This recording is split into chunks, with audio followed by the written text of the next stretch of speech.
Bismillah ar-Rahman ar-Rahim. Alhamdulillah, wassalatu wassalamu ala Rasulullah.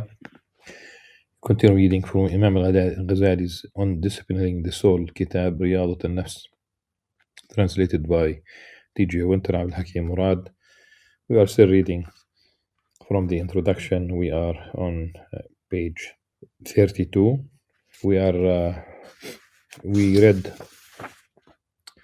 about the uzla, the isolation. We read about hunger, basically Sawm, al-Ju', and we have read about silence, and the very last thing is Sahar. Thereafter we will move to ethics and self-transcendence. The last of the four famous techniques of vanquishing the nafs, sleeplessness, Sahar, is less frequently spoken of. It is touched upon by Al-Ghazali, who explains that sleep hardens and deadens the heart, unless, that is, one sleeps only in that amount which is needful, when it will conduce to the unveiling of the secrets of the unseen.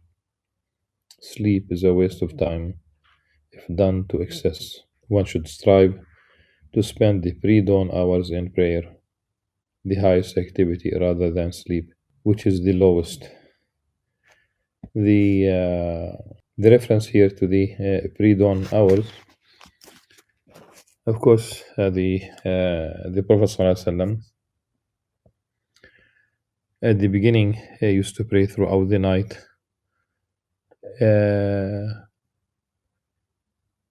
And what was stressed for the believers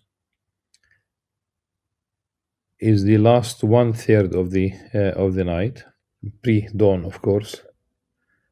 And this is this night vigil, if you will, this Qiyam Layl, is also highlighted in terms of the merit of that time, that Allah subhanahu wa ta'ala descends during the last 1/3 of the night. And of course, it doesn't mean that this descendance, because we have to resort to allegorical interpretation, because nothing is like unto him. There could be no descendance as departing from point A reaching point B. Another aspect is that the last 1/3 of the night is a continuous period, because every second that 1/3 of the night begins somewhere. As I am speaking right now, it is the last 1/3 of the night to the west of where we are in Palestine. So that's continuous. So if it's continuous, then it has to be the divine presence, if you will. And divine presence was also it's the ma'iyya. It's basically being with God. But don't think in spatial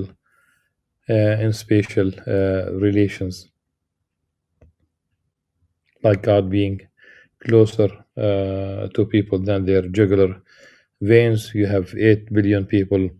If you are going to speak about the at the moment of death, but that's, if you're going to specify the believers, talk about roughly 2 billion Muslims, but it's really everyone. It doesn't mean that there is acceptance of everyone. That's a different story. This is why the pre-dawn time, one of the best times for prayer, for supplication. In terms of position, okay, let me say that there are special times, there are special places, and there are special states. Special time like Ramadan, for example. Special time like the last 1/3 of the night. Special time between the call for prayer and the iqama. The special time, we talk about the within Ramadan itself, the very last 10 days, special time, the night of power, the day of Arafah itself, special places, Mecca. Uh, Special place is the mosque of the Prophet ﷺ in Medina. He declared the Prophet ﷺ a haram between the two hilly areas, Bain Labatayha. A special place is the Holy Land itself, the blessed land. And it's not conflate the holiness and blessedness of the Holy Land with the geopolitics of today. A fourth known holy place, Al-Wadi al-Muqaddas, when this is the burning bush story, Prophet Musa alayhi salam on his way back from Midian, when he saw a fire at a distance and he told his family to stay behind. But we don't know where that place is. This holy valley, Al-Wadi al-Muqaddas.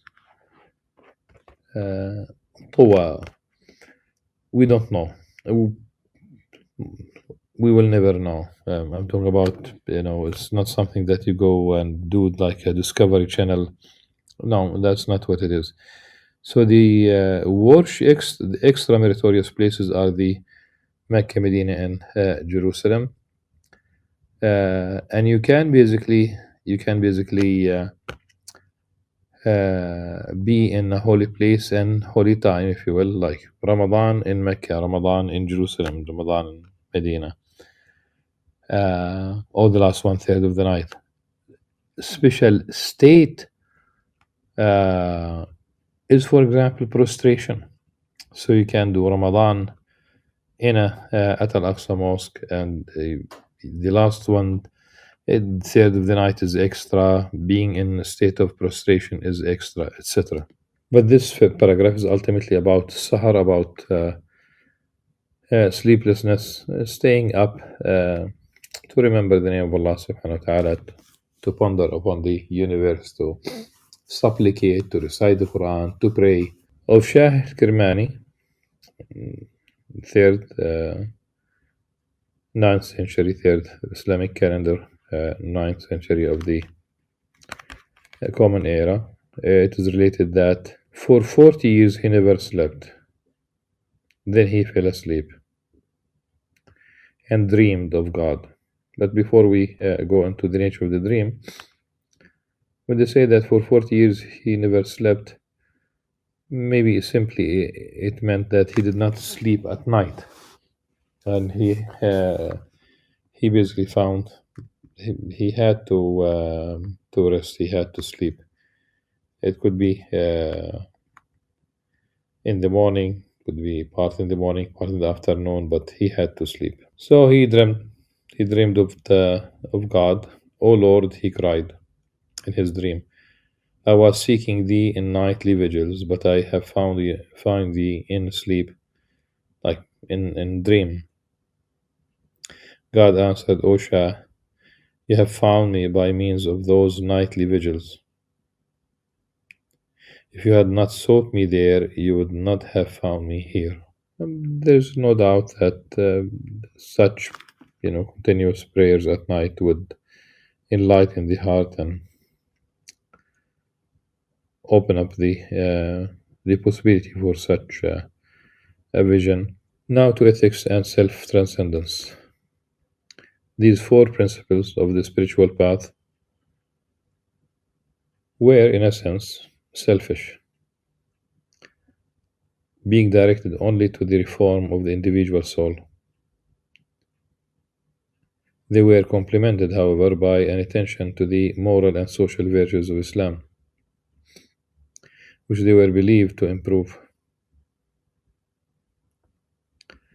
Great stress was laid on goodness of character, husn al-khuluq, as being both a condition and a product of the religious life. Refining tahdib. Refining the character is one of the methods of self-discipline, and a refined person is muhaddab. It brought peace to the soul. When the noon was asked which man was, or which man has the fewest cares in this world, he replied, the one with the best character. For good character is to endure harm, and harm proceeding, like all else, ultimately from God, albeit through the medium of miscreants and misfortunes, is a trial, an opportunity for purification, both through suffering and through self restraint. In meeting the vicissitudes of life with equanimity and kindness, a man attains rida, contentment, with the decrees of his beloved, of Allah subhanahu wa ta'ala. Hence the definition of al-wasiti. Good character is not to argue with anyone or to be argued with by anyone because of one's fair knowledge of God. To know God is to have, Imam Ghazali comments, to know God is to have an infinite capacity to endure the wickedness of men. People are guided to both paths, and the wickedness of men, while there is definitely plenty of it, both possibilities are out there. Even the wicked could become good. It was in the past during the time of the Prophet ﷺ. It is still valid today that some of the arch enemies became Muslim. SubhanAllah. Geert Wilders, his Islamophobic Dutch political party, made it their business to create and disseminate misinformation about Prophet Muhammad ﷺ, about Islam, about the Muslims in Holland and beyond. Um, one of them became Muslim, subhanallah, while he was searching, Islam, just to continue his Islamophobic rants, and subhanallah, what he read changed his mind and heart, of course. Good character expresses itself in two fundamental virtues: humility, tawadu, and setting others before oneself, ithar. Ithar is another word for ithar is supererogation. Supererogation, ithar, is literally putting people ahead of yourself. The true Muslim is necessarily humble, alert to the failings of his soul, convinced that every passerby is his superior in faith. You know your own sins. You don't know about the sins of others. If people praise you, that's because they don't know the hidden part. But you think well of other people because they might be literally higher than you. They achieve the spiritual status higher than you. Be humble. But God's bondsman only attains true humility when the lights of divine contemplation begin to shine in his heart, at which time the soul's deceit and self-regard will melt away, and will become soft, obedient to both God and man. Those who have attained the greatest proximity to God become the most modest and humble of his creatures. In their humility, they love to serve others, hoping for God's reward and for the delight of renunciation, recalling the Quranic text. They prefer others over themselves, though theirs be the greater need. ويؤثرون على أنفسهم ولو كان بهم خصاصة. The context, it seems, for the occasion for this revelation is that a man came to the Prophet ﷺ, and the Prophet ﷺ did not have anything to feed him, to host him.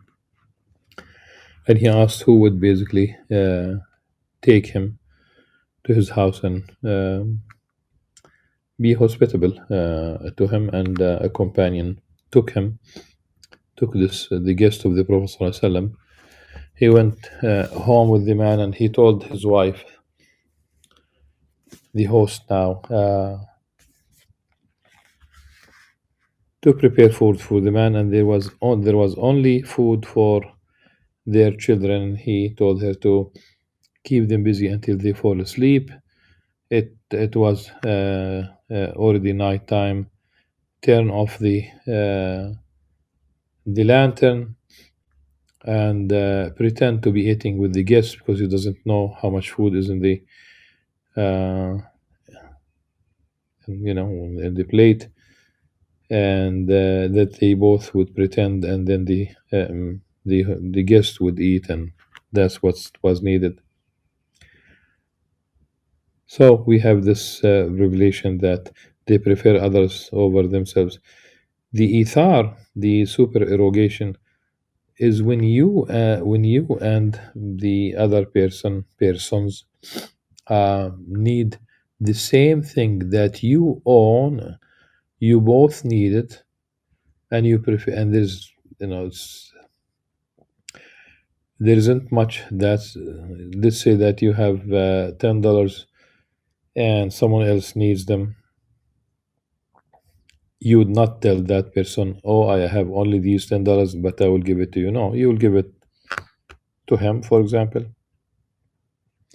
while you are in a probably greater need. Though there's the greater need. ولو كان بهم خصاصة. Goodness is to do good even to those who have mistreated you, said Sufyan al-Thawri. Sufyan al-Thawri, he could have literally, we have more schools of jurisprudence than the most famous four amongst the Sunnites. You may add the Ja'fari school of jurisprudence, of course. Sufyan al-Thawri was such a faqih, and his madhab was spread in Armenia and Azerbaijan, subhanallah. But he did not have students to advance the school. Scholarly, it is valid. It is to do good to all in the manner of the sun, the wind, and the rain. Hassan Basri. When it rains for everyone. When the sun is out, it is out for everyone. It extends even to animals. Should a man achieve all goodness, and yet mistreat a hen that he owns, he is not truly to be reckoned among those who do good. And the following celebrated tale shows how humility, generosity, and kindness were regarded as the characteristic trait of a saint. Ma'ruf al-Karhi once went down to the Tigris. This is Dijla. In Iraq, you have both the Euphrates and the Tigris. And al-Karhi from the Karkh of Baghdad. So he went to the river to perform his ablutions, leaving his Quran, his copy of the Quran.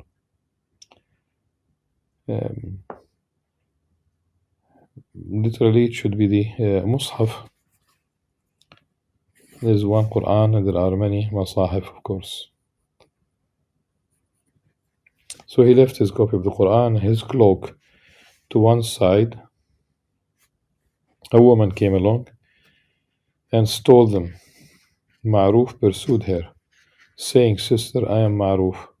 No harm will come to you. Do you have a son who can read?"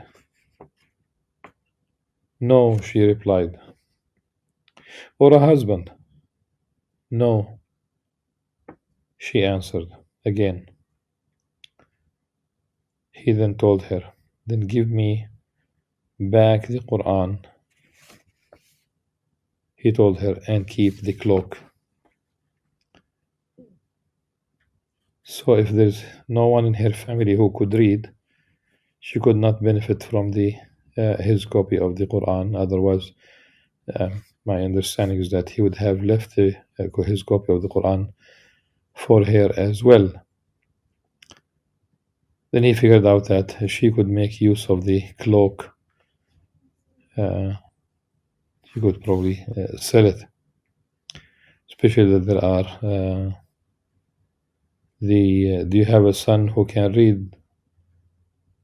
The answer, no. Either she doesn't have a son who can read, or she doesn't have a son at all. Same thing about the husband, which means that she's left without livelihood. It's not a justification for